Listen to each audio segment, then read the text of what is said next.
Nice ರಸ್ತೆ toll ಕುರಿತು ಕುಮಾರಸ್ವಾಮಿ ಹೇಳಿಕೆ ವಿಚಾರಕ್ಕೆ ಮಾಜಿ ಸಂಸದ ಡಿಕೆ ಸುರೇಶ್ ವಾಗ್ದಾಳಿ ನಡೆಸಿದ್ದಾರೆ. ರಾಮನಗರದಲ್ಲಿ ಮಾತನಾಡಿದ ಅವರು, ಕುಮಾರಸ್ವಾಮಿ ಎತ್ಕಟ್ಟಿ ರಾಜಕಾರಣ ಮಾಡೋರು. ರಾಜಕಾರಣದಲ್ಲಿ ಕೆಲಸ ಮಾಡಿ ಬದುಕಬೇಕು ಅನ್ನೋದು ಅವರಿಗಿಲ್ಲ. ಒಬ್ಬ ಕೇಂದ್ರ ಸಚಿವ ಯಾವ ರೀತಿ ಎತ್ಕಟ್ತಿದ್ದಾರೆ ಅನ್ನೋದನ್ನ ನೋಡ್ತಾ ಇದ್ದೇವೆ.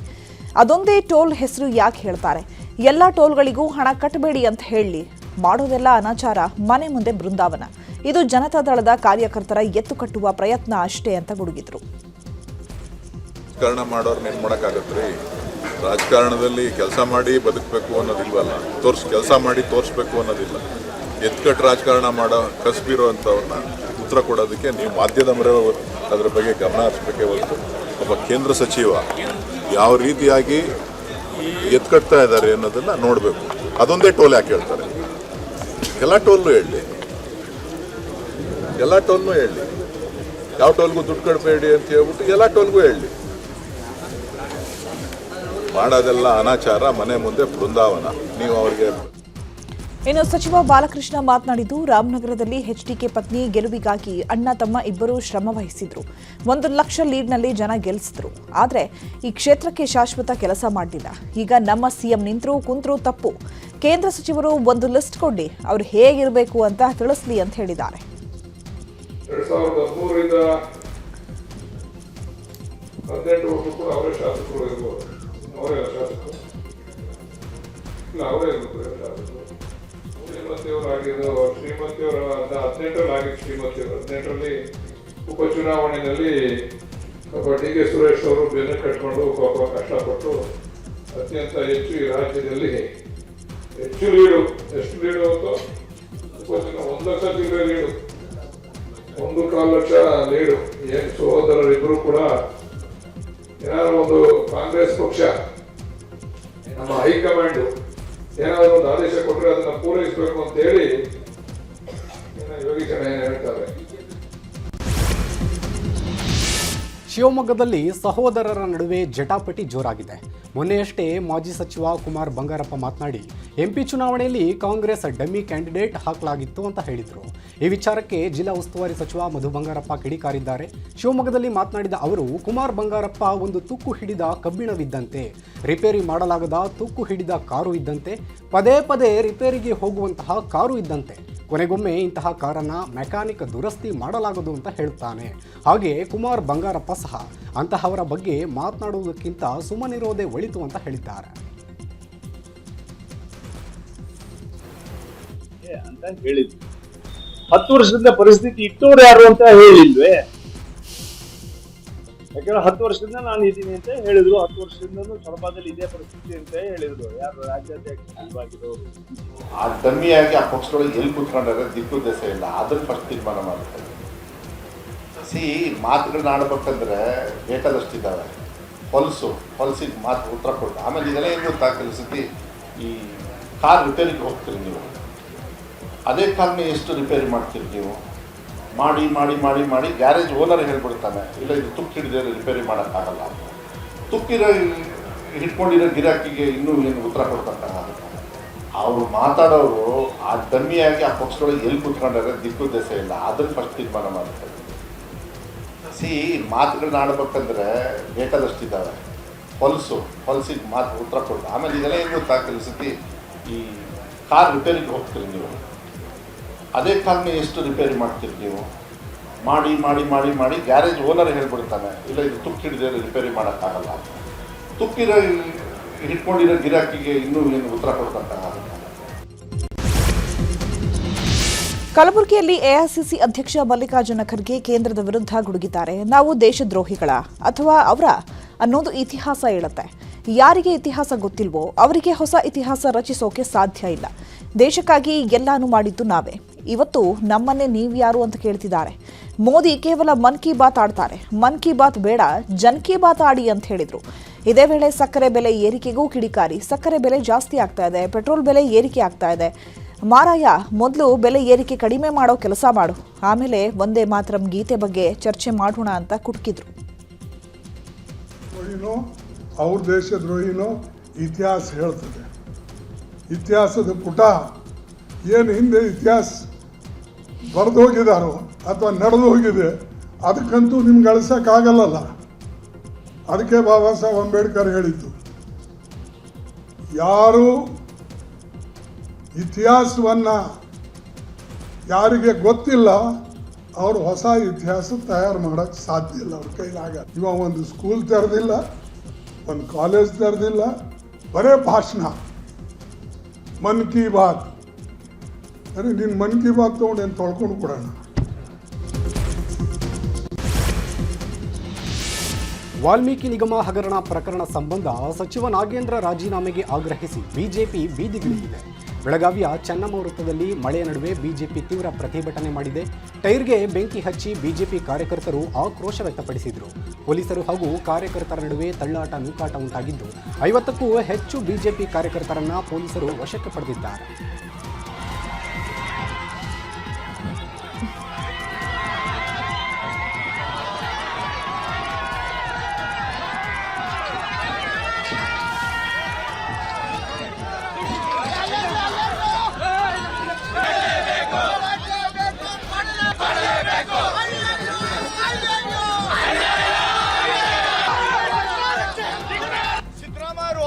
ಅವರಿಗೆ ಮಂತ್ರಿಮಂಡಲದಿಂದ ವಜಾ ಮಾಡ್ತಾರೆ. ಆದ್ರೆ ಡಿ ಕೆ ಶಿವಕುಮಾರ್ ಅವರು ವಾಪಸ್ ತಗೊಂಡ ನಾನು ಇಬ್ರು ಕೂಡಿ ನಾವು ಇಬ್ರು ಡಿಗ್ರಿ ಮುಗಿಸಿ ಬಂದೇವ್. ಕಳು ಹೆಂಗ್ ಮಾಡೋದು, ಭ್ರಷ್ಟಾಚಾರ ಹೆಂಗ್ ಮಾಡೋದು, ಭ್ರಷ್ಟಾಚಾರ ದುನಿಯಾದಾಗ ನಮ್ಮಷ್ಟು ದೊಡ್ಡವ್ರು ಯಾರು ಇಲ್ಲ. ಮತ್ತೆ ಇದು ರೆಕಾರ್ಡ್ ನಾವು ಕಾಯಂ ಇಡ್ಬೇಕಾದ್ರೆ ನೀ ಕೂಡಿ ಕರ್ನಾಟಕ ಲೂಟಿ ಮಾಡೋಣ ಅಂತ ವಿಚಾರ ಮಾಡಿ ಡಿ ಕೆ ಶಿವಕುಮಾರ್ ಅವರ ನಾಗೇಂದ್ರ ಅವ್ರಿಗೆ ಮಂತ್ರಿ ಮಾಡಿದ್ದಾರೆ. ಈಗಾಗಲೇ ನಮ್ಮ ಸುಭಾಷ್ ಪಾಟೀಲ್ ಹೇಳಕ್ಕೆ ಇವನಿಗೆ ಕನಸ್ತನ ಇದ್ರ ಸ್ವಲ್ಪ ಧೈರ್ಯ ಇದ್ರ ಅವ್ರ ರಾಜೀನಾಮೆ. ಇನ್ನು ನಾಗೇಂದ್ರ ವಿರುದ್ಧ ಕೇಂದ್ರ ಸಚಿವ ಜೋಶಿ ಆಕ್ರೋಶ ವ್ಯಕ್ತಪಡಿಸಿದ್ದು, ನಾಗೇಂದ್ರ ಅವರದ್ದು ಪೇಮೆಂಟ್ ಸೀಟ್, ಕೂಡಲೇ ಅವರನ್ನ ಸಂಪುಟದಿಂದ ಕೈಬಿಡಬೇಕು ಅಂತ ಆಗ್ರಹಿಸಿದ್ರು. ಚಾರ್ಜ್ ಶೀಟ್ ಹಾಕಲು ಸಿಬಿಐ ಮನವಿ ಮಾಡಿತ್ತು. ರಾಜ್ಯಪಾಲರಿಗೆ ಈ ಬಗ್ಗೆ ಸಿಬಿಐ ಮನವಿ ಸಲ್ಲಿಸಿತ್ತು, ಆದರೂ ಮಂತ್ರಿ ಮಾಡಿದ್ದಾರೆ ಅಂತ ಕಿಡಿಕಾರಿದ್ರು. ಅವರು ಈ ಮೊದಲನೇ ಅದೀಗ ಹೊರಗಡೆ ಬಂದಿದೆ, ಅವ್ರು ಮಂತ್ರಿ ಆಗೋಕ್ಕಿಂತ ಮೊದಲನೇ ರಾಜ್ಯಪಾಲರಿಗೆ ಅವ್ರು ಚಾರ್ಜ್ ಶೀಟ್ ಫೈಲ್ ಮಾಡ್ಲಿಕ್ಕೆ ಅನುಮತಿ ಕೇಳ್ಯಾರ. ಅಂದ್ರೆ ಯಾವ ಮಟ್ಟಕ್ಕೆ ಕಾಂಗ್ರೆಸ್ ಪಾರ್ಟಿ ಹೋಗ್ತಾ ಇದೆ ಅಂತ. ಹಾಗಾಗಿ ಇದು ಪೇಮೆಂಟ್ ಸೀಟು ಅನ್ನುವಂಥ ಆರೋಪವನ್ನು ಸಹಿತ ಸನ್ಮಾನ್ಯ ಅಶೋಕ್ ಅವರು ಮಾಡಿದ್ದಾರೆ. ಕಾಂಗ್ರೆಸ್ ಪಾರ್ಟಿಗೆ ನೈತಿಕತೆಯ ಗಾಳಿಗಂಧ ಸ್ವಲ್ಪ ಆದರೂ ಇದ್ದರೆ ತಕ್ಷಣ ಅವರನ್ನು ಡ್ರಾಪ್ ಮಾಡಬಹುದು. ಸಿಬಿಐ ಸಚಿವ ಬಿ ನಾಗೇಂದ್ರ ರಾಜೀನಾಮೆಗೆ ಬಿಜೆಪಿ ಹೋರಾಟ ತೀವ್ರಗೊಳ್ತಾ ಇದೆ. ಈ ಬಗ್ಗೆ ಬೀದರ್ನಲ್ಲಿ ಕೆಪಿಸಿಸಿ ಅಧ್ಯಕ್ಷ ಬಿಕೆ ಹರಿಪ್ರಸಾದ್ ಬಿಜೆಪಿ ವಿರುದ್ಧ ಕಿಡಿಕಾರಿದ್ದಾರೆ. ಬಿಜೆಪಿ ಅವರಿಗೆ ನಾಗೇಂದ್ರನ ಬಗ್ಗೆ ಕಾಳಜಿ ಇಲ್ಲ. ಬೆಂಗಳೂರಿನಿಂದ ಬಳ್ಳಾರಿವರೆಗೆ ಪಾದಯಾತ್ರೆ ಮಾಡಲಿ, ತೊಂದರೆ ಇಲ್ಲ. ಪ್ರಾಸಿಕ್ಯೂಷನ್ ಮಾಡಿದ್ರೆ ಅಲ್ವಾ ಎಲ್ಲ ಗೊತ್ತಾಗೋದು ಅಂತ ಹೇಳಿದರು. ಅವ್ರಿಗೆ ನಾಗೇಂದ್ರನ ಬಗ್ಗೆ ಕಾಳಜಿ ಇಲ್ಲ. ಅವ್ರಿಗಿರೋ ಕಾಳಜಿ ಈ ತಿಂಗಳು MP ಗಳ ಜೊತೆ ಮುಖ್ಯಮಂತ್ರಿಗಳು ಒಂದು ಸಭೆ ನಡೆಸಿದ್ರು ಡೆಲ್ಲಿಯಲ್ಲಿ. ಅಲ್ಲಿ ಸಭೆ ನಡೆಸಿ ಕರ್ನಾಟಕ ರಾಜ್ಯದಲ್ಲಿ ಬರಪೀಡಿತ ಪ್ರದೇಶ 18 ಜಿಲ್ಲೆಗಳಲ್ಲಿ ಭಾಳ ಗಂಭೀರವಾದ ಪರಿಸ್ಥಿತಿ ಇದೆ. ಅದಕ್ಕೇನಾದರೂ ಪರಿಹಾರ ಸಿಗಬೇಕು, 10,000 ಕೋಟಿ ಕೊಡಬೇಕು. ಇನ್ನು ಚಿಕ್ಕಬಳ್ಳಾಪುರದಲ್ಲಿ ಡಿಸಿಎಂ ಪರಮೇಶ್ವರ್ ಮಾತನಾಡಿ, ಬಿಜೆಪಿಯವರು ಸಚಿವ ನಾಗೇಂದ್ರ ರಾಜೀನಾಮೆ ಕೇಳೋದು ತಪ್ಪಿಲ್ಲ. ರಾಜೀನಾಮೆ ಕೇಳೋದಕ್ಕೆ ಕೆಲವು ಇತಿಮಿತಿಗಳಿವೆ. ಬೀದಿಯಲ್ಲಿ ಏನ್ ಬೇಕಾದರೂ ಮಾತನಾಡಬಹುದು, ಆದರೆ ಸದನದಲ್ಲಿ ಕೆಲವು ನಿಯಮಗಳಿವೆ. ಯಾವ ಕಾರಣಕ್ಕೆ ರಾಜೀನಾಮೆ ಕೊಡಬೇಕು ಅಂತ ಹೇಳಿ ಅದಕ್ಕೆ ನಾವು ಸದನದಲ್ಲೇ ಉತ್ತರಿಸ್ತೇವೆ ಅಂತ ಹೇಳಿದ್ದಾರೆ. ನಾವು ಪರಿಪರಿಯಾಗಿ ಅವರನ್ನು ಕೇಳ್ಕೊಂಡಿದ್ದೇವೆ. ಸದನದಲ್ಲಿ ನೀವು ಪ್ರತಿಭಟನೆ ಮಾಡೋದು ನಿಮ್ಮ ಹಕ್ಕು, ತಪ್ಪಿಲ್ಲ. ನಾಗೇಂದ್ರ ಅವರ ಏನು ರಾಜೀನಾಮೆ ಕೇಳೋದು ಕೂಡ ತಪ್ಪಿಲ್ಲ. ಆದರೆ ಅದಕ್ಕೆ ರೀತಿ ನೀತಿಗಳಿದ್ದಾವಲ್ಲ. ಸದನದಲ್ಲಿ ನೀವು ಹೊರಗಡೆ ನಾವು ಏನು ಬೇಕಾದ್ರೂ ಬೀದಿಯಲ್ಲಿ ಮಾತಾಡಬಹುದು, ಅಲ್ಲಿ ಸದನದಲ್ಲಿ ನಿಯಮಗಳಿದ್ದಾವೆ. ನಾವು ಅವ್ರಿಗೆ ಏನು ಕೇಳಿದ್ದೇವೆ, ನೀವು ಪ್ರಶ್ನೆಗಳನ್ನ ಕೇಳಿ. ಹೌದು, ಯಾವ ಕಾರಣಕ್ಕೆ ನಾಗೇಂದ್ರ ರಾಜೀನಾಮೆ ಕೊಡಬೇಕು ಅನ್ನೋದನ್ನು ಹೇಳಿ. ನಾವು ಅದಕ್ಕೆ ಬೆಂಗಳೂರಲ್ಲಿ ಸಚಿವ ಸತೀಶ್ ಜಾರಕಿಹೊಳಿ ಪ್ರತಿಕ್ರಿಯಿಸಿದ್ದಾರೆ. ನಾವು ಬಳ್ಳಾರಿ ಚಲೋ ಮಾಡಿದ್ವಿ, ಪಾದಯಾತ್ರೆ ಮಾಡುವ ಹಕ್ಕಿದೆ ಅಂತ ಹೇಳಿದ್ದಾರೆ. ಅವ್ರ ಮೇಲೆ ನಾವಿದ್ದಾಗ ನಾವು ಮಾಡಿದ್ವಿ, ನಾವು ಬಳ್ಳಾರಿ ಚಲೋ ನಾವು ಮಾಡಿದ್ವಿ, ನಾವು ಮಾಡ್ತೀವಿ. ನಮಗಿದ್ದಾಗ ನಾವು ಮಾಡಿದ್ವಿ, ಈಗ ಅವ್ರು ಮಾಡ್ತಾರೆ. ಮಾಡಲಿಕ್ಕೆ ತಪ್ಪಂತ ಹೇಳಲಿಕ್ಕಾಗಲ್ಲ. ಮಾಡಲಿಕ್ಕೆ ಅವರೆಲ್ಲ ತಿಂದು ಅವ್ರಿಗೆ ಅವಕಾಶ ಇದೆ, ಹಕ್ಕು ಇದೆ ನೋಡಿ. ಅವ್ರಿಗೆ ಈಗಾಗಲೇ ಲೋಕಾಯುಕ್ತ ಕ್ಲೀನ್ ಚೀಟ್ ಕೊಟ್ಟಿದೆ, ಆಧಾರದ ಮೇಲೆ ಮತ್ತೆ ಅವ್ರು ಮಾಡಿದ್ರು ಅಷ್ಟೇ. ಈಗ ಮಂಗಳೂರಿನಲ್ಲಿ ಆರೋಗ್ಯ ಸಚಿವ ಯುಟಿ ಖಾದರ್ ಮಾತನಾಡಿ, ಪ್ರತಿಪಕ್ಷ ಇವತ್ತು ಜನಸಾಮಾನ್ಯರ ಟ್ಯಾಕ್ಸ್ ದುಡ್ಡು ವ್ಯರ್ಥ ಮಾಡ್ತಾ ಇದೆ.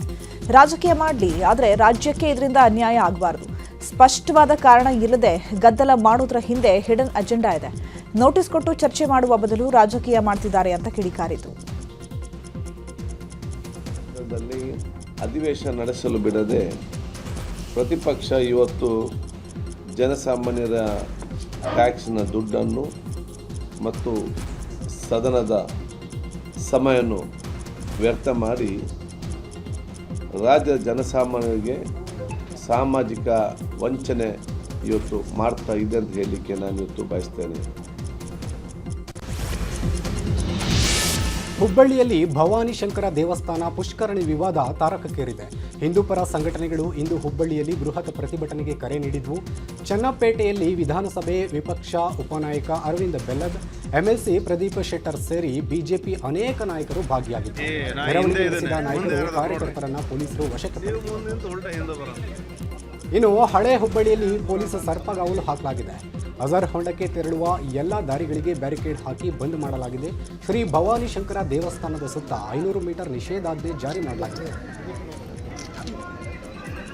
ಆಸಾರೋಣಿ ರಸ್ತೆ ಕಾಮಗಾರಿ ವಿರೋಧಿಸಿ ಒಂದು ಪ್ರತಿಭಟನೆ ಮಾಡ್ತೀವಿ ಮತ್ತು ಸ್ಥಳಕ್ಕೆ ಭೇಟಿ ಮಾಡ್ತೀವಿ ಮತ್ತು ಅಲ್ಲಿಂದ ರಸ್ತೆ ತೆರವು ಮಾಡೋವರೆಗೂ ನಾವು ಪ್ರತಿಭಟನೆ ಮುಂದುವರಿಸ್ತೀವಿ ಅಂತಂದು ಹಿಂದೂಪರ ಸಂಘಟನೆಗಳು ಮತ್ತು ಭವಾನಿ ಶಂಕರ ದೇವಸ್ಥಾನ ಕಮಿಟಿ ಮೆಂಬರ್ಸು ಪ್ರತಿಭಟನೆ ಕರೆ ಕೊಟ್ಟಿದ್ದರು. ಈ ಪ್ರದೇಶದ ಒಂದು ಸೂಕ್ಷ್ಮತೆ ಮತ್ತು ಕೋಮು ಸಾಮರಸ್ಯ ಕಾಪಾಡೋ ಒಂದು ದೃಷ್ಟಿಯಿಂದ ಹಾಗೂ ಯಾವುದೇ ಅಹಿತಕರ ಘಟನೆ ಆಗಬಾರ್ದು ಅನ್ನೋ ಕಾರಣಕ್ಕಾಗಿ ನಾವು 163 BNSS ಅಂದರೆ ಈ ಹಿಂದೆ 144 CRPCಲಿ ನಿಷೇಧಾಜ್ಞೆ ಏನಿತ್ತು ಅದನ್ನು ಸುಮಾರು 500 ಮೀಟ್ರಷ್ಟು ಜಾರಿ ಮಾಡಿದ್ವಿ. ಅಷ್ಟಾಗಿಯೂ ಕೂಡ ಇಲ್ಲಿ ಧೋಬಿಘಾಟ್ ಅಂತ ಏನಿದೆ ಇಲ್ಲಿ ಒಂದು ಸಾಕಷ್ಟು ಜನ ಸೇರಿದ್ದಾರೆ. ಅವ್ರನ್ನ ಹುಬ್ಬಳ್ಳಿಯ ಭವಾನಿ ಶಂಕರ ದೇವಾಲಯ ಪುಷ್ಕರಣಿ ವಿವಾದದ ವಿಚಾರವಾಗಿ ಶಾಸಕ ಅರವಿಂದ್ ಬೆಲ್ಲದ್ ಪ್ರತಿಕ್ರಿಯಿಸಿದ್ದಾರೆ. ಭವಾನಿ ಶಂಕರ ದೇವಾಲಯ ಪುರಾತನ ದೇವಾಲಯ. ಪಾಲಿಕೆ ಸದಸ್ಯ ಇಕ್ಬಾಲ್ ನವಲೂರ್ ಪಾಲಿಕೆ ಹಣದಿಂದ ರಸ್ತೆ ಮಾಡಿಸಿದ್ದಾರೆ. ಕಾಂಗ್ರೆಸ್ ನಾಯಕರ ಒತ್ತಾಯಕ್ಕೆ ಮಣಿದು ಪಾಲಿಕೆ ಕಮಿಷನರ್ ರಸ್ತೆ ನಿರ್ಮಾಣಕ್ಕೆ ಪರವಾನಗಿ ನೀಡಿದ್ದಾರೆ. ಇಲ್ಲಿ ಹಿಂದೂ ದೇವಾಲಯ ಪುಷ್ಕರಣಿ ಜಾಗದಲ್ಲಿ ರಸ್ತೆ ನಿರ್ಮಾಣ ಮಾಡಲಾಗ್ತಾ ಇದೆ ಅಂತ ಆಕ್ರೋಶವನ್ನು ವ್ಯಕ್ತಪಡಿಸಿದ್ದಾರೆ. ಮೊದಲಿನಿಂದನೂ ಈ ಸಾಬ್ರು ಮಾಡ್ಕೊಂತ ಬಂದಿದ್ದ ಕೆಲಸ ಇದೆ. ಸನಾತನ ಧರ್ಮದ ಹಿಂದೂ ಧರ್ಮದ ಗುರುಗಳನ್ನ ಅಳಿಸ್ಕೊಂತ ಹೋಗೋದು, ಹಿಂದೂ ಧರ್ಮದ ದೇವಸ್ಥಾನಗಳನ್ನ, ಬೌದ್ಧ ಧರ್ಮದ ದೇವಸ್ಥಾನಗಳನ್ನ, ಜೈನ ಧರ್ಮದ ದೇವಸ್ಥಾನಗಳನ್ನ ಅಳಿಸ್ಕೊಂತ ಹೋಗೋದು. ಅದರ ಮೇಲೆ ರಾಜ್ಯದಲ್ಲಿ ಬರಗಾಲ ಹಿನ್ನೆಲೆ ಕೃಷಿ ಸಚಿವ PM ನರೇಂದ್ರ ಸ್ವಾಮಿ ನೇತೃತ್ವದಲ್ಲಿ ಸಭೆ ನಡೆಯಿತು. ಬೆಂಗಳೂರಿನ ಕೃಷಿ ಭವನದಲ್ಲಿ ನಡೆದ ಸಭೆಯಲ್ಲಿ ಕೃಷಿ ಇಲಾಖೆಯ ಅಧಿಕಾರಿಗಳು ಭಾಗಿಯಾಗಿದ್ದರು. ಬರಗಾಲ ಪೀಡಿತ ಪ್ರದೇಶಗಳ ಪರಿಸ್ಥಿತಿ ಬಗ್ಗೆ ಸಮಾಲೋಚನೆ ನಡೆಸಲಾಗಿದ್ದು, ಇಂದು ವರದಿ ರೆಡಿ ಮಾಡಿ ಸಿಎಂ DK ಶಿವಕುಮಾರ್ಗೆ ಸಲ್ಲಿಕೆ ಮಾಡುವ ಸಂದರ್ಭ ಚರ್ಚೆ ಮಾಡಲಾಯಿತು. ಆಗಸ್ಟ್ ತಿಂಗಳ ಕೊನೆಯಲ್ಲಿ ಬರಪೀಡಿತ ತಾಲೂಕುಗಳ ಘೋಷಣೆಗೆ ಸರ್ಕಾರ ಮುಂದಾಗಿದೆ. ಸಂಕಷ್ಟ ಪರಿಸ್ಥಿತಿಯಲ್ಲಿ ಈ ರಾಜ್ಯವನ್ನು ಹೇಗೆ ರೈತರ ಒಂದು ಬದುಕನ್ನು ಉಳಿಸ್ತಕ್ಕಂಥ ಕೆಲಸನ ಮಾಡೋದಕ್ಕೆ ಇಲಾಖೆ ಸಜ್ಜಾಗಬೇಕು ಅನ್ನೋದು ಚರ್ಚೆ ಮಾಡಿದ್ವಿ. ಈ ಒಂದು ಬರ ಘೋಷಣೆ ಆಗಬೇಕಾದ್ರೆ ವರದಿಯನ್ನು ಕೇಂದ್ರಕ್ಕೆ ಸಲ್ಲಿಸಬೇಕಾಗಿರೋದೇ ಕಂದಾಯ ಇಲಾಖೆ ಆಗಿರೋದ್ರಿಂದ ನಮ್ಮ ಪೂರ್ಣ ಮಾಹಿತಿಯನ್ನು ಸಜ್ಜುಗೊಳಿಸಿ ಜೊತೆಗೆ ಈ ತಿಂಗಳ ಕೊನೆ ತನಕ, ಯಾಕಂದರೆ ಕೇಂದ್ರ ನಮ್ಮನ್ನು ನೋಡೋದೇನಂತಾರೆ ಮೊದಲ 5 ವಾರಗಳನ್ನು ಅವರು ಗಮನಿಸ್ತಾರೆ. 5 ವಾರಗಳಲ್ಲಿ ಮಂಡ್ಯದಲ್ಲಿ ಕಾವೇರಿಗಾಗಿ ಹೋರಾಟ ಮುಂದುವರೆದಿದೆ. ರೈತರ ಕಬ್ಬು, ಭತ್ತಕ್ಕೆ ನೀರಿಲ್ಲ ಅಂತ ನೀರಾವರಿ ಸಚಿವರ ಹೇಳಿಕೆ ಖಂಡಿಸಿ ಪ್ರೊಟೆಸ್ಟ್ ನಡೆಸಲಾಗ್ತಾ ಇದೆ. ಬೆಂಗಳೂರು ಮೈಸೂರು ಹಳೆ ಹೆದ್ದಾರಿಯಲ್ಲಿ ಪ್ರತಿಭಟನೆ ನಡೆಸಲಾಯಿತು. ಸಂಜಯ್ ವೃತ್ತದಲ್ಲಿ ಗಂಜಿ ಕುಡಿಯುವ ಮೂಲಕ ರಾಜ್ಯ ಸರ್ಕಾರ ಹಾಗೂ ನೀರಾವರಿ ಸಚಿವರ ವಿರುದ್ಧ ಆಕ್ರೋಶ ವ್ಯಕ್ತಪಡಿಸಲಾಯಿತು. ಕಬಿನಿ ಜಲಾಶಯದಿಂದ ತಮಿಳುನಾಡಿಗೆ ನೀರು ಬಿಡಲಾಗ್ತಾ ಇದೆ. ತಮಿಳುನಾಡಿಗೆ ನೀರು ಬಿಡುಗಡೆ ಮಾಡಬಾರದು ಅಂತ ಆಗ್ರಹಿಸಿ ರೈತರು ಪ್ರತಿಭಟನೆ ಮಾಡ್ತಿದ್ದಾರೆ. ಕಬಿನಿ ಡ್ಯಾಂಗೆ ಮುತ್ತಿಗೆ ಹಾಕಲು ರೈತರು ಮುಂದಾಗಿದ್ದಾರೆ. ಕಬಿನಿ ಜಲಾಶಯದ ಎದುರು ಸಾವಿರಾರು ರೈತರಿಂದ ಪ್ರತಿಭಟನೆ ಮಾಡಿದ್ದು ರಾಜ್ಯ ಸರ್ಕಾರದ ವಿರುದ್ಧ ಕಿಡಿಕಾರಿದ್ದಾರೆ. ರೈತರ ಹಿತ ಕಾಪಾಡಿ ಜನರಿಗೆ ಕುಡಿಯಲು ನೀರು ಕೊಡಿ ಅಂತ ಪ್ರತಿಭಟನಾಕಾರರು ಆಕ್ರೋಶ ವ್ಯಕ್ತಪಡಿಸಿದರು. ರಸ್ತೆಯಲ್ಲಿನ ಗುಂಡಿಗಳ ವಿರುದ್ಧ ಬಿಜೆಪಿ ಬೀದಿಗಿಳಿದು ಪ್ರತಿಭಟನೆ ಮಾಡ್ತಾ ಇದೆ. ಆಲ್ದೂರಿನಿಂದ ಚಿಕ್ಕಮಗಳೂರಿಗೆ ಬಿಜೆಪಿ ಪಾದಯಾತ್ರೆ ಮಾಡ್ತಾ ಇದೆ. ರಸ್ತೆಯಲ್ಲಿ ಗುಂಡಿಗೆ ಬಾಳೆಗಿಡ ನೆಟ್ಟು ಪಾದಯಾತ್ರೆಗೆ ಚಾಲನೆ ಕೊಡಲಾಯಿತು. ಚಿಕ್ಕಮಗಳೂರು, ಆಲ್ದೂರು, ಬಾಳೆಹೊನ್ನೂರು, ಶೃಂಗೇರಿ ಮಾರ್ಗದಲ್ಲಿ ಭಾರೀ ಪ್ರಮಾಣದ ಗುಂಡಿ ಇದೆ. ಇದನ್ನು ಸರಿಪಡಿಸುವಂತೆ ಅನೇಕ ಬಾರಿ ಮನವಿ ನೀಡಿದ್ರೂ ಕೂಡ ಪ್ರಯೋಜನ ಆಗಿಲ್ಲ ಅಂತ ಪ್ರತಿಭಟನಾಕಾರರು ಆರೋಪಿಸಿದ್ದಾರೆ. ಶೃಂಗೇರಿ ಶಾಸಕ ರಾಜೇಗೌಡ ಮೂಡಿಗೆರೆ ಶಾಸಕಿ ನಯನಾ ಮೋಟಮ್ಮ ವಿರುದ್ಧ ಬಿಜೆಪಿ ಆಕ್ರೋಶ ವ್ಯಕ್ತಪಡಿಸಿದೆ. ರಾಜೇಗೌಡ, ನಯನಾ ಮೋಟಮ್ಮ ಗುಂಡಿಗಳ ಸರದಾರರು ಎಂದು ವ್ಯಂಗ್ಯವಾಡಿದ್ದಾರೆ. ದಾವಣಗೆರೆ ವಸತಿ ಶಾಲೆಯಿಂದ ನಾಪತ್ತೆಯಾಗಿದ್ದ ವಿದ್ಯಾರ್ಥಿ ಚಿಕ್ಕಮಗಳೂರಿನಲ್ಲಿ ಪತ್ತೆಯಾಗಿದ್ದಾನೆ. ಪಂಚನಹಳ್ಳಿ ಬಸ್ ನಿಲ್ದಾಣದಲ್ಲಿ ಜೀವನ್ ಪತ್ತೆಯಾಗಿದ್ದಾನೆ. ಹಾಸ್ಟೆಲ್ನಲ್ಲಿ ಆಗಿದ್ದಂತಹ ಘಟನೆ ಬಗ್ಗೆ ವಿದ್ಯಾರ್ಥಿ ವಿವರಿಸಿದ್ದಾನೆ. ನನಗೆ ನಿನ್ನೆ ವಾರ್ಡನ್ ಬಟ್ಟೆ ಬಿಚ್ಚಲು ಹೇಳಿದ್ರು. ಗ್ರೌಂಡ್ನಲ್ಲಿ ಬಟ್ಟೆ ಬಿಚ್ಚಿಸಿದ್ದಕ್ಕೆ ನಾನು ಹೋದೆ ಎಂದು ವಿದ್ಯಾರ್ಥಿ ಕಣ್ಣೀರಿಟ್ಟಿದ್ದಾನೆ. ಸದ್ಯ ಬಾಲಕ ಜೀವನನ್ನ ಪೊಲೀಸರು ಕರೆತರ್ತಾ ಇದ್ದಾರೆ. ವಾರ್ಡನ್ ವಿರುದ್ಧ ಕ್ರಮ ಕೈ ತೆಗೆದುಕೊಳ್ಳುವಂತೆ ಚಿಕ್ಕಮ್ಮ ಲತಾ ಆಗ್ರಹಿಸಿದ್ದು ಮಾಧ್ಯಮಗಳಿಗೆ ಧನ್ಯವಾದ ತಿಳಿಸಿದರು. ನಮ್ಮ ಮಗ ಸಿಕ್ಕಿದ್ದಾನೆ. ಇವಾಗ ಈ ಮೀಡಿಯಾದಿಂದ ತುಂಬ ಉಪಯೋಗ ಆಗಿದೆ. ಅರಸೀಕೆರೆಯಿಂದ ಬರಬೇಕಾದ್ರೆ ನನ್ನ ಮಗನಿಗೆ ಅಲ್ಲಿರೋ ವ್ಯಕ್ತಿ ಒಬ್ಬರು ಫೋನ್ ಮಾಡಿ ಇವನೇ ಅವನಿಗಂತ ಗುರುತಿಸಿ ಅವನ ಹತ್ರ ಫೋನ್ ಮಾಡಿಸಿ ಅವರಪ್ಪನಿಗೆ ಅವರಪ್ಪನ ಬಳಿ ಬಿಟ್ಟಿದ್ದಾರೆ. ಅವರಪ್ಪ ಹೋಗಿ ಆಲ್ರೆಡಿ ಹಲ್ಲಿ ಬಿದ್ದ ಉಪಹಾರ ಸೇವಿಸಿ ವಿದ್ಯಾರ್ಥಿಗಳು ಅಸ್ವಸ್ಥಗೊಂಡಿದ್ದಾರೆ. ಗದಗ ಜಿಲ್ಲೆ ಬಿಡನಾಳದ ಸರ್ಕಾರಿ ಶಾಲೆಯಲ್ಲಿ ಬೆಳಗ್ಗೆ ತಿಂಡಿ ಸೇವಿಸಿದಂತಹ ನೂರಾರು ವಿದ್ಯಾರ್ಥಿಗಳು ಅಸ್ವಸ್ಥಗೊಂಡಿದ್ದು ಆಸ್ಪತ್ರೆಗೆ ದಾಖಲಾಗಿದ್ದಾರೆ. ಶಾಲೆಯಲ್ಲಿ ತಿಂಡಿ ಸೇವನೆ ಬಳಿಕ ವಾಂತಿ ಭೇದಿಯಾಗಿದೆ. ಹೊಟ್ಟೆ ನೋವಿನಿಂದ ಬಳಲ್ತಾ ಇರುವ ವಿದ್ಯಾರ್ಥಿಗಳನ್ನು ಕೂಡಲೇ ಆಸ್ಪತ್ರೆಗೆ ದಾಖಲಿಸಿ ಚಿಕಿತ್ಸೆ ನೀಡಲಾಗುತ್ತಿದೆ. ಮಕ್ಕಳ ಸ್ಥಿತಿ ನೋಡಿ ಪಾಲಕರ ಕಣ್ಣೀರು ಹಾಕಿದ್ದು ಶಿಕ್ಷಕರು ಬಿಸಿಯೂಟ ಸಿಬ್ಬಂದಿಗಳ ವಿರುದ್ಧ ಆಕ್ರೋಶ ವ್ಯಕ್ತಪಡಿಸಿದ್ದಾರೆ. ರಾಜಧಾನಿಯಲ್ಲಿ ಸಕ್ಕರೆಯ ಬೆಲೆಯಲ್ಲಿ ಭಾರೀ ಹೆಚ್ಚಳವಾಗಿದೆ. ಶ್ರಾವಣ ಮಾಸ, ಗಣೇಶ ಚತುರ್ಥಿ, ದಸರಾ, ದೀಪಾವಳಿ ಹಿನ್ನೆಲೆ ಸಕ್ಕರೆಗೆ ಬೇಡಿಕೆ ಹೆಚ್ಚಾಗಿದೆ. ಬೆಂಗಳೂರಿನ ಮಾರುಕಟ್ಟೆಯಲ್ಲಿ ಸಕ್ಕರೆಯ ಬೆಲೆಯಲ್ಲಿ ಭಾರೀ ಪ್ರಮಾಣದಲ್ಲಿ ಹೆಚ್ಚಳವಾಗಿದೆ. ಈಗ ಸಕ್ಕರೆ ಬೆಲೆ 65ರಿಂದ 70ಕ್ಕೆ ಹೆಚ್ಚಳ ಕಂಡಿದೆ. ಕಳೆದ 2 ತಿಂಗಳಲ್ಲಿ ದೇಶೀಯ ಸಕ್ಕರೆ ಬೆಲೆ ಸುಮಾರು 40% ಏರಿಕೆ ಕಂಡಿದೆ. ಬೇಡಿಕೆ ಹಬ್ಬಗಳ ಬೇಡಿಕೆ ಮಾಮೂಲು ರೆಗ್ಯುಲರ್ ಇದ್ದೇ ಇರುತ್ತೆ. ಅದ್ರ ಜೊತೆಗೆ ಈಗ ಸೆಂಟ್ರಲ್ ಗೌರ್ಮೆಂಟ್ ಎಥನಾಲ್ಗೆ ಅಂತ ಹೇಳ್ಬಿಟ್ಟು ಈ ಕಬ್ಬಿಂದೆಲ್ಲ ಹೋಗ್ತಾ ಇದೆ. ಹಾಗಾಗಿ ತುಂಬಾನೇ ಡಿಮ್ಯಾಂಡ್ ಆಗಿದೆ. ಕಳೆದ 3 ವಾರಗಳ ಹಿಂದ್ಗಡೆ 43, 44, 45 ರೂಪಾಯಿ ಇತ್ತು. ಈಗ 68, 69, 70 ರೂಪಾಯಿ ಸದ್ಯದ. ಪಾಕಿಸ್ತಾನದ ಗ್ಯಾಂಗ್ಸ್ಟರ್ಗಳ ಜೊತೆ ಸಂಪರ್ಕ ಹಿನ್ನೆಲೆ ದೊಡ್ಡಬಳ್ಳಾಪುರದ ಸೈಯದ್ ಅಬೂಬ್ಕರ್ ಎಂಬಾತನನ್ನು ಬಂಧಿಸಲಾಗಿದೆ. ಇಸ್ಲಾಂಪುರದಲ್ಲಿ ನೆಲೆಸಿದ್ದಂತಹ ಆರೋಪಿ ಎಸಿ ರಿಪೇರಿ ಕೆಲಸ ಜೊತೆಗೆ ಮಸೀದಿಯಲ್ಲಿ ಪಾಠ ಮಾಡ್ತಿದ್ದಂತೆ. ಇನ್ಸ್ಟಾ ಮೂಲಕ ಪಾಕ್ ಗ್ಯಾಂಗ್ಸ್ಟರ್ಗಳ ಜೊತೆ ಆರೋಪಿ ಸಂಪರ್ಕ ಹೊಂದಿದ್ದಂತೆ. ಕಳೆದ 2 ವರ್ಷಗಳಿಂದ ಪಾಕ್ ಗ್ಯಾಂಗ್ ಜೊತೆ ಸಂಪರ್ಕ ಹೊಂದಿದ್ದಾನೆ ಎನ್ನಲಾಗಿದೆ. ತನ್ನ ಆಧಾರ್ ಕಾರ್ಡ್ ಕೊಟ್ಟು ಅಕೌಂಟ್ಗೆ ಲಾಗಿನ್ ಆಗಿದ್ದಂತೆ. ಗ್ಯಾಂಗ್ ಹೇಳಿದಂತೆ ಕೇರಳ, ದೆಹಲಿಗೆ ಹೋಗಿ ಟ್ರೈನಿಂಗ್ ಪಡೆದಿದ್ದ ಎನ್ನಲಾಗಿದೆ. ಕೊಪ್ಪಳದಲ್ಲಿ ಅಮಾನವೀಯ ಘಟನೆ ನಡೆದಿದೆ. ಪ್ರೀತಿಸುವ ನಾಟಕವಾಡಿ ಬಾಲಕಿಯ ಮೇಲೆ 7 ಮಂದಿ ಕಾಮುಕರು ನಿರಂತರ ಅತ್ಯಾಚಾರವೆಸಗಿರುವ ಆರೋಪ ಕೇಳಿಬಂದಿದೆ. ಅತ್ಯಾಚಾರದ ವಿಡಿಯೋ ಸಾಮಾಜಿಕ ಜಾಲತಾಣಗಳಲ್ಲಿ ಹರಿಬಿಡುವ ಬೆದರಿಕೆ ಹಾಕಿ ನಿರಂತರ ಅತ್ಯಾಚಾರವೆಸಗಿದ್ದಾರೆ ಎನ್ನಲಾಗಿದೆ. 9ನೇ ತರಗತಿಯ ಬಾಲಕಿಗೆ ಯುವಕ ಪರಿಚಯವಾಗಿ ಪ್ರೀತಿಸುವ ನಾಟಕವಾಡಿದ್ದಾನೆ. ಬಾಲಕಿಯ ಮೇಲೆ ಅತ್ಯಾಚಾರವೆಸಗಿ ವಿಡಿಯೋ ಮಾಡಿಕೊಂಡು ಸ್ನೇಹಿತರಿಗೆ ಹಂಚಿದ್ದಾನಂತೆ. ಯುವಕರು ವಿಡಿಯೋ ದುರುಪಯೋಗ ಪಡಿಸಿಕೊಂಡು ಬೇರೆ ಬೇರೆ ಸಂದರ್ಭದಲ್ಲಿ ಬಾಲಕಿಯ ಮೇಲೆ ಅತ್ಯಾಚಾರವೆಸಗಿದ್ದಾರೆ. ಬಾಲಕಿಯ ದೂರಿನನ್ವಯ ಕೊಪ್ಪಳ ಗ್ರಾಮೀಣ ಠಾಣೆ ಪೊಲೀಸರು 7 ಜನರನ್ನು ಬಂಧಿಸಿ ತನಿಖೆ ಮಾಡುತ್ತಿದ್ದಾರೆ. ಧಾರವಾಡದಲ್ಲಿ ಧ್ವಜಾರೋಹಣ ಸಂದರ್ಭದಲ್ಲಿ ಗುಂಡು ಹಾರಿಸಿದ ವ್ಯಕ್ತಿಯ ವಿಡಿಯೋ ವೈರಲ್ ಆಗಿತ್ತು. ಗುಂಡು ಹಾರಿಸಿ ಆತಂಕ ಸೃಷ್ಟಿಸಿದವನ ಮೇಲೆ ಕೇಸ್ ದಾಖಲಾಗಿದೆ. ಬಸವಂತಪ್ಪ ಮೊರಪದ ಮೇಲೆ ಬಿಎನ್ಎಸ್ ಆಕ್ಟ್ ಮತ್ತು ಶಸ್ತ್ರಾಸ್ತ್ರ ಕಾಯ್ದೆ ಅಡಿ ಪ್ರಕರಣ ದಾಖಲಿಸಿ ಪೊಲೀಸರು ತನಿಖೆ ಮುಂದುವರೆಸಿದ್ದಾರೆ.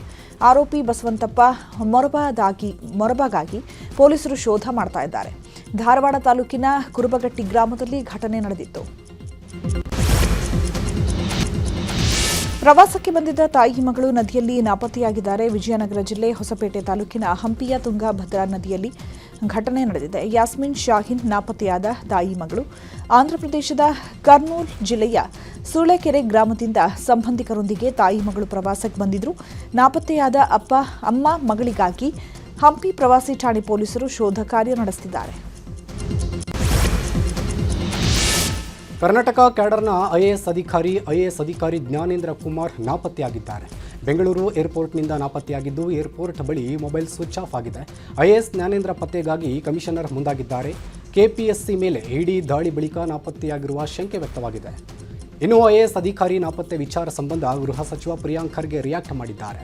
ಐಎಎಸ್ ಅಧಿಕಾರಿ ಮಿಸ್ ಆಗಿಲ್ಲ, ಅವರ ತಂದೆಗೆ ಅನಾರೋಗ್ಯ ಇತ್ತು, ಹಾಗಾಗಿ ಉತ್ತರ ಪ್ರದೇಶದ ಊರಿಗೆ ಹೋಗಿದ್ದಾರೆ. ಅವರ ಮೊಬೈಲ್ ಸ್ವಿಚ್ ಆಫ್ ಆಗಿತ್ತು ಇವತ್ತು, ಹಾಗಾಗಿ ಮಿಸ್ ಕಮ್ಯುನಿಕೇಷನ್ ಆಗಿದೆ. ಖುದ್ದು ನಾನೇ ಮಾತನಾಡಿದ್ದೀನಿ, 2 ದಿನದ ಬಳಿಕ ಬರ್ತೀನಿ ಅಂತ ಹೇಳಿದ್ದಾರೆ. ಇಡಿ ಭಯಕ್ಕೆ ಅನ್ನೋದು ಸುಳ್ಳು ಅಂತ ಹೇಳಿದರು. ಅಲ್ಲಿ ಒಂದು ಎಮರ್ಜೆನ್ಸಿ ತಂದೆಯವರಿಗೆ ಸ್ವಲ್ಪ ಹಾರ್ಟ್ ಪೇಷಂಟ್ ಇದ್ದಾರೆ. ಸೊ ಅದಕ್ಕೆ ಸ್ವಲ್ಪ ಆರೋಗ್ಯದಲ್ಲಿ ಏರುಪೇರು ಆಗಿರೋದ್ರಿಂದ ಅವರು ಅಚಾನಕ್ಕಾಗಿ ಬಿಡಬೇಕಾಗಿತ್ತು. ಮಿಸ್ಸಿಂಗ್ ಇದ್ದಾರೆ ಅಥವಾ ಬೆಂಗಳೂರಿನ ಮೆಜೆಸ್ಟಿಕ್ BMTC ನಿಲ್ದಾಣದಲ್ಲಿ ಮಂಗಳಮುಖಿ ಕೊಲೆ ಪ್ರಕರಣಕ್ಕೆ ಬಿಗ್ ಟ್ವಿಸ್ಟ್ ಸಿಕ್ಕಿದೆ. 200 ರೂಪಾಯಿಗಾಗಿ ಕೊಲೆ ನಡೆದಿದೆ.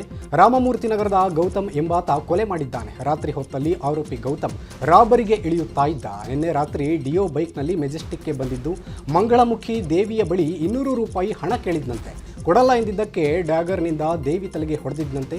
ನಂತರ ಬ್ಯಾಗ್ ಮತ್ತು ಮೊಬೈಲ್ ಕಸಿದು ಮತ್ತೆ 3 ಬಾರಿ ಚುಚ್ಚಿ ಪರಾರಿಯಾಗಿದ್ದ. ಕೊಲೆ ಮಾಡಿ ಎಸ್ಕೇಪ್ ಆಗಿದ್ದ ಆರೋಪಿ ಗೌತಮ್ನನ್ನ ಉಪ್ಪಾರಪೇಟೆ ಪೊಲೀಸರು ಬಂಧಿಸಿದ್ದಾರೆ. ಮೈಸೂರಿನಲ್ಲಿ ಮಕ್ಕಳನ್ನ ಅಕ್ರಮ ಬಂಧನದಲ್ಲಿಟ್ಟು ಹಣ ವಸೂಲಿ ಆರೋಪ ಕೇಳಿಬಂದಿದೆ. ನಗರದ ಕುವೆಂಪು ನಗರ ಪೊಲೀಸ್ ಠಾಣೆಯಲ್ಲಿ ಮಂಜುಳಾ, ರಮ್ಯಾ, ರಾಮು ಮತ್ತು ಇತರರ ವಿರುದ್ಧ ಕೇಸ್ ದಾಖಲಾಗಿದೆ. ಗಣೇಶ, ಸುನೀತಾ ದಂಪತಿಯ ಮಕ್ಕಳನ್ನ ಅಪಹರಿಸಿ ಹಲವರು ಹಣ ವಸೂಲಿ ಮಾಡಿದ್ದಾರಂತೆ. ಮಕ್ಕಳನ್ನ ಅಕ್ರಮ ಬಂಧನದಲ್ಲಿಟ್ಟು 50,000 ನಗದು, 51 ಗ್ರಾಂ ಚಿನ್ನ ಕಸಿದುಕೊಂಡಿದ್ದಾರೆ ಎಂದು ಆರೋಪಿಸಲಾಗಿದೆ. ಬೆಳಗಾವಿಯಲ್ಲಿ 3 ದಿನಗಳ ಕಾಲ ನ್ಯೂಸ್ 18 ಕರುನಾಡ ಹಬ್ಬ ನಡೆಯುತ್ತಾ ಇದೆ. ಶ್ರೀನಗರ ಡಬಲ್ ರಸ್ತೆಯ ಒಂಟಮೂರಿ ಮೈದಾನದಲ್ಲಿ ನ್ಯೂಸ್ 18 ಕನ್ನಡ ಕರುನಾಡ ಹಬ್ಬ ಕಾರ್ಯಕ್ರಮ ನಡೀತಾ ಇದೆ. ನ್ಯೂಸ್ 18 ಕನ್ನಡ ಕರುನಾಡ ಹಬ್ಬವನ್ನು ಸಂಸದ ಜಗದೀಶ್ ಶೆಟ್ಟರ್ ಉದ್ಘಾಟನೆ ಮಾಡಿದ್ದಾರೆ. ನಮ್ಮ ವಿಡಿಯೋ ಆದ ನಂತರ ಲಾಂಚ್ ಮಾಡಬೇಕು ಅಂತ ಕೇಳ್ಕೊಳ್ತಾ ಇದ್ದೇನೆ. ಆಗಿದೆ ಬರೋಣ. ನಮ್ಮ ಹೆಮ್ಮೆಯ ಬೆಳಗಾವಿಯ ಮಾಲೀಕರು, ಈ ಒಂದು ಸ್ಫೂರ್ತಿ ಹರ್ಬಲ್ಸ್ ಮಾಲೀಕರು ಕೂಡ ಅಮೃತ ಹಸ್ತದಿಂದ ನೋಡಿ ಲಾಂಚ್ ಆಗ್ತಾ ಇದೆ. ಅವರಿಗೆ ಶುಭ ಕೋರ್ತಾ ನಮ್ಮೆಲ್ಲರ ಒಂದು ಕ್ವಾಲಿಟಿಯನ್ನ ಮೇಂಟೈನ್ ಮಾಡ್ಕೊಂಡು ಬಂತ ಸ್ಫೂರ್ತಿ ಹರ್ಬಲ್ಸ್ ವತಿಯಿಂದ ಇವತ್ತು 10ಕ್ಕೂ ಹೆಚ್ಚು ಹೊಸ ಪ್ರಾಡಕ್ಟ್ಗಳು ಇವತ್ತು ಲಾಂಚ್ ಆಗ್ತಾ ಇದೆ. ಸ್ಫೂರ್ತಿ ಹರ್ಬಲ್ಸ್ ಕಡೆಯಿಂದ ಒಂದು ಗಿಫ್ಟ್ ಹ್ಯಾಂಪರ್ಸ್ ಇದೆ. ಅದರ ಓನರ್ ಆದಂತಹ ಮಾಲೀಕರಾದಂತಹ ಶ್ರೀ ಸಿದ್ಧಾರ್ಥ್ ಮರೇದವರು ವಿತರಿಸಬೇಕಂತ ವಿತರಿಸ್ತಾ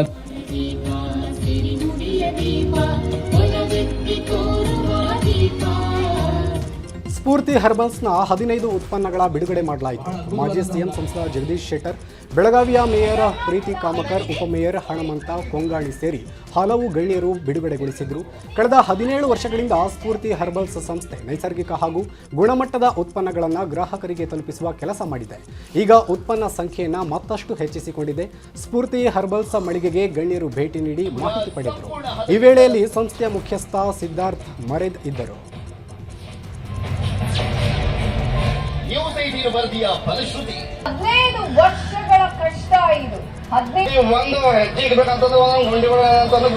ರಸ್ತೆಗೆ ಕಾರ ಕೂಡಿ ಬಂದಿದೆ. ನಾಗನಕಟ್ಟ ನಾರಾಯಣಪುರದ 2 ಕಿಲೋಮೀಟರ್ ರಸ್ತೆ ವೇಟ್ ಮಾಡ್ತೀನಿ. ಇವಾಗ ಸರ್ಪ್ರೈಸ್ಲಿ ಬಹಳ ಅದ್ಭುತವಾದಂತಹ ಮಂಡ್ಯ ಜಿಲ್ಲೆ ಕಾವೇರಿ ನದಿಯಲ್ಲಿ ದಿವಂಗತ ಮಾಜಿ ಸಚಿವ ಬಿಸಿ ನಾಗೇಶ್ ಅಸ್ಥಿ ವಿಸರ್ಜನೆ ಮಾಡಲಾಯಿತು. ಶ್ರೀರಂಗಪಟ್ಟಣ ತಾಲೂಕಿನ ಪಶ್ಚಿಮ ವಾಹಿನಿಯ ಕಾವೇರಿ ನದಿಯಲ್ಲಿ ಅಸ್ಥಿ ವಿಸರ್ಜನೆ ಮಾಡಲಾಯಿತು. ಶಿವಮೊಗ್ಗದ BH ರಸ್ತೆಯ ಸೈನ್ಸ್ ಮೈದಾನದ ಆವರಣದಲ್ಲಿ ಕರ್ನಾಟಕ ಪಬ್ಲಿಕ್ ಸ್ಕೂಲ್ ನೂತನ ಕಟ್ಟಡ ನಿರ್ಮಾಣಕ್ಕೆ ಶಂಕುಸ್ಥಾಪನೆ ಮಾಡಲಾಯಿತು. ಜಿಲ್ಲಾ ಉಸ್ತುವಾರಿ ಸಚಿವ ಮಧು ಬಂಗಾರಪ್ಪ ಶಂಕುಸ್ಥಾಪನೆ ನೆರವೇರಿಸಿದರು. ದೇವಸ್ಥಾನದಲ್ಲಿ ಗಂಟೆ ಹೊಡೆದು ಪ್ರಸಾದ ಸಿಗುತ್ತೆ ಅನ್ನೋ ಗೊತ್ತಿಲ್ಲ, ಆದ್ರೆ ನಾವು ಅದನ್ನು ಮುಹೂರ್ತ ಮಾಡ್ತಿದ್ದಂಗೆ ನಮ್ಮ ಶಾಲೆ ಗಂಟೆ ಹೊಡಿತು, ನಮಗೆ ಪ್ರಸಾದ ಬಂತು, ಇವತ್ತು ಮಕ್ಕಳ ಭವಿಷ್ಯಕ್ಕೆ ಸರಿ ಈ ಮನೋಭಾವನೆ ಇದ್ದಾಗ ಆಗುತ್ತೆ ಅಂದಾಗ ನಾನು ಕೂಡ ನಮ್ಮ ತಂದೆಯವರು ಓದಿದ ಶಾಲೆಗೆ, ಯಾಕಂದ್ರೆ ನಾನು ಓದಿದ್ದು ಕಾನ್ವೆಂಟ್ ಅಲ್ಲಿ, ನಾನು ಸರ್ಕಾರಿ ಶಾಲೆಗೆ ಓದಲಿಲ್ಲ, ನನಗೆ ಕಾನ್ವೆಂಟ್ ಅಲ್ಲಿ ಓದಿಲ್ಲ. ಆದ್ರೆ ನನಗೆ ಏನು ಸಂಬಳ ಬರುತ್ತೆ ಅದನ್ನು ತಗೊಂಡು ಹುಟ್ಟೂರಲ್ಲಿ ಇರ್ತಕ್ಕಂಥ ಮೈಸೂರು ದಸರಾ ಮಹೋತ್ಸವಕ್ಕೆ ಭರ್ಜರಿ ತಯಾರಿ ನಡೀತಾ ಇದೆ. ಆಗಸ್ಟ್ 26ರಂದು ಮೊದಲ ತಂಡದ ದಸರಾ ಗಜಪಡೆ ಮೈಸೂರಿಗೆ ಆಗಮಿಸಲಿದೆ. ಗಜಪಡೆಯ ವಾಸ್ತವ್ಯಕ್ಕೆ ಅರಮನೆ ಆವರಣದಲ್ಲಿ ತಾತ್ಕಾಲಿಕ ಶೆಡ್ಗಳನ್ನು ನಿರ್ಮಾಣ ಮಾಡಲಾಗಿದೆ. ಭಾರತದ ಪ್ರಮುಖ ಆಭರಣ ಸಂಸ್ಥೆಗಳಲ್ಲಿ ಒಂದಾದ ಲಲಿತಾ ಜ್ಯುವೆಲರಿ ಮಾರ್ಟ್ ಲಿಮಿಟೆಡ್ನ IPO ಹೊಸ ಮೈಲಿಗಲ್ಲು ಸ್ಥಾಪಿಸಿದೆ. ಆಗಸ್ಟ್ 17ರಂದು ಆರಂಭವಾಗಿ ನಿನ್ನೆ ಮುಕ್ತಾಯಗೊಂಡ ಈ IPO ಬರೋಬ್ಬರಿ 62.97 ಪಟ್ಟು ಓವರ್ ಸಬ್ಸ್ಕ್ರೈಬ್ ಆಗಿದೆ. ಈ ಮೂಲಕ ಆಭರಣ ವಲಯದಲ್ಲೇ ಹಿಂದೆಂದೂ ಕಾಣದ ಐತಿಹಾಸಿಕ ದಾಖಲೆ ಬರೆದಿದೆ. 1700 ಕೋಟಿ ಮೊತ್ತದ ಈ ಬೃಹತ್ ಹೂಡಿಕೆ ಮತ್ತು ಹೂಡಿಕೆದಾರರ ಅಭೂತಪೂರ್ವ ಸ್ಪಂದನೆ ಒಟ್ಟಾರೆ ಆಭರಣ ಉದ್ಯಮದಲ್ಲೇ ಲಲಿತಾ ಜ್ಯುವೆಲರಿ ಅಗ್ರ ಸ್ಥಾನವನ್ನು ಖಚಿತಪಡಿಸಿದೆ. 5 ಮುಖಬೆಲೆಯ ಷೇರಿಗೆ 190ರಿಂದ 201ರ ಪ್ರೈಸ್ ಬ್ಯಾಂಡ್ ನಿಗದಿಪಡಿಸಲಾಗಿತ್ತು.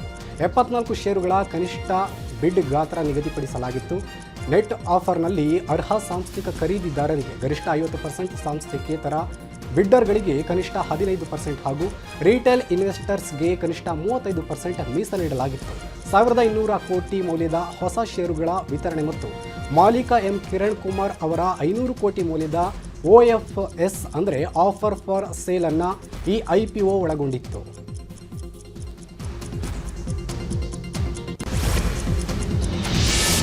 ದ್ವಿಚಕ್ರ ವಾಹನ ಸವಾರರ ಸುರಕ್ಷತೆಗಾಗಿ ಹೆಲ್ಮೆಟ್ ಅರಿವು ಮೂಡಿಸಲು ಕ್ಯಾಂಪೇನ್ ಮತ್ತು ಉಚಿತ ISI ಮಾರ್ಕಿನ ಹೆಲ್ಮೆಟ್ ವಿತರಣೆ ಮಾಡಲಾಯಿತು. ಹೋಮ್ ಸಾಯಿ ಹೆಲ್ಮೆಟ್ ಕಂಪನಿಯಿಂದ ಉಚಿತ ಹೆಲ್ಮೆಟ್ ವಿತರಣೆ ಮಾಡಲಾಯಿತು. ಜಾಗೃತಿ ಕಾರ್ಯಕ್ರಮದಲ್ಲಿ ಶಾಸಕ ದಿನೇಶ್ ಗುಂಡೂರಾವ್, ಬೆಂಗಳೂರು ನಗರ ಸಂಚಾರ ವಿಭಾಗದ ಜಂಟಿ ಆಯುಕ್ತ ಕಾರ್ತಿಕ್ ರೆಡ್ಡಿ ಉಪಸ್ಥಿತರಿದ್ದರು. ಬೈಕ್ ಸವಾರರು ರಕ್ಷಣೆಗೆ ಕಡ್ಡಾಯವಾಗಿ ISI ಮಾರ್ಕಿನ ಹೆಲ್ಮೆಟ್ ಧರಿಸಬೇಕು. ಸುರಕ್ಷಿತವಲ್ಲದ ಹೆಲ್ಮೆಟ್ ಧರಿಸುವ ಪ್ರವೃತ್ತಿ ಹೆಚ್ಚಾಗಿದ್ದು, ಇದರಿಂದ ಅಪಘಾತವಾಗುವ ಪ್ರಾಣಕ್ಕೆ ಅಪಾಯವಾಗುವಂತಹ ಸಂಭವ ಹೆಚ್ಚಾಗಿದೆ. ಹೆಲ್ಮೆಟ್ ತಲೆಗೆ ಹಾಕೋದ್ರಿಂದ ಪ್ರಾಣ ಉಳಿಯುತ್ತೆ ಅಂತ ಶಾಸಕ ದಿನೇಶ್ ಗುಂಡೂರಾವ್ ಹೇಳಿದರು. ಬೆಂಗಳೂರಲ್ಲಿ ಪ್ರತಿ ವರ್ಷ ಸುಮಾರು 900 ಜನ ಆಕ್ಸಿಡೆಂಟ್ಸ್ ಅಲ್ಲಿ ಜೀವ ಕಳ್ಕೊಂತಾರೆ. ಸುಮಾರು 4,500 to 5,000 ಜನ ಇಂಜುರೀಸ್ ಅಲ್ಲಿ ಅವರು most of them permanent injuries ಅಲ್ಲಿ ಇರ್ತಾರೆ. ಅದರಲ್ಲಿ 900ರಲ್ಲಿ ಸುಮಾರು 600 ಜನ 2 ವೀಲರ್ ರೈಡರ್ಸ್ ಆಗಲಿ ಪಿಲಿಯನ್ ರೈಡರ್ ಆಗಿ ಇರ್ತಾರೆ. ಆಲ್ಮೋಸ್ಟ್ 90% ಜನ ಅದರಲ್ಲಿ ಹೆಲ್ಮೆಟ್ ಅಥವಾ ಹೆಲ್ಮೆಟ್ ಹಾಫ್ ಹೆಲ್ಮೆಟ್ ಹಾಕಿರ್ತಾರೆ. ಇವರೆಲ್ಲರೂ ಹೆಲ್ಮೆಟ್ ಹಾಕಿದಿದ್ರೆ ಬಹುಶಃ ಅದರಲ್ಲಿ ಒಂದು 70-80% ಇವತ್ತು ನಮ್ಮ ಜೊತೆ ಜೀವಂತವಾಗಿರ್ತಿದ್ರು. ಪ್ರತಿ ವರ್ಷ ನಮ್ಮ ಬೆಂಗಳೂರಿನಲ್ಲಿ ಆಕ್ಸಿಡೆಂಟಿಂದ ಅವರಿಗೆ ಗಂಭೀರವಾದಂಥ ಇಂಜರೀಸ್ ಆಗುವಂಥದ್ದು. ಅಂದರೆ ನಿಷ್ಕ್ರಿಯ ಆಗಿಬಿಡ್ತಾರೆ, ಕೆಲಸ ಮಾಡೋಕ್ಕಾಗಲ್ಲ ಮತ್ತು ಭಾಳ ಸೀರಿಯಸ್ ಕಂಡೀಷನ್ ಹೊರಟೋಗ್ತಾರೆ. ಇದಕ್ಕೆ ಮುಖ್ಯ ಕಾರಣ ಆಗ್ತಾ ಇರ್ತಕ್ಕಂಥದ್ದು ಅದು ಹೆಲ್ಮೆಟನ್ನು ಹಾಕೊಳ್ಳದೇ ಇರತಕ್ಕಂಥದ್ದು. ಹೆಲ್ಮೆಟ್ಟು ಧರಿಸದೆ ಗಾಡಿಗಳಲ್ಲಿ ಏನು ಅವರು ವಾಹನ ಚಲಾಯಿಸ್ತಾರೆ, ಅದರಿಂದ ಆಗುವಂಥ ಕೆಟ್ಟ ಪರಿಣಾಮ ಇದೆಲ್ಲ ಗೊತ್ತಿದ್ರೂ ಕೂಡ ನಮ್ಮ ಜನರು ನಾವುಗಳು ಎಲ್ಲ ಸಮೇತ ಇದರಲ್ಲಿ ನಾವು ಎಚ್ಚರಿಕೆಯನ್ನು ತಗೊಳ್ಳೋದಿಲ್ಲ. ಅದಕ್ಕೆ ಈ ಏನು ಹೆಲ್ಮೆಟ್ ಅವೇರ್ನೆಸ್ ಕ್ಯಾಂಪೇನನ್ನು ಇಲ್ಲಿ ನಾವು ಮಾಡಿಸಿದ್ದೇವೆ. ನಮ್ಮ ಪೊಲೀಸ್ ಇಲಾಖೆ ಅವರ ಸಪೋರ್ಟೊಂದಿಗೆ ನಮ್ಮ steel bird company helmet company ಏನಿದೆ ಅವರು ಉಚಿತವಾಗಿ ಇವತ್ತು 300 ಹೆಲ್ಮೆಟ್ಗಳನ್ನು ಒಂದು ಜನರಿಗೆ ಜಾಗೃತಿ ಮೂಡಿಸಿ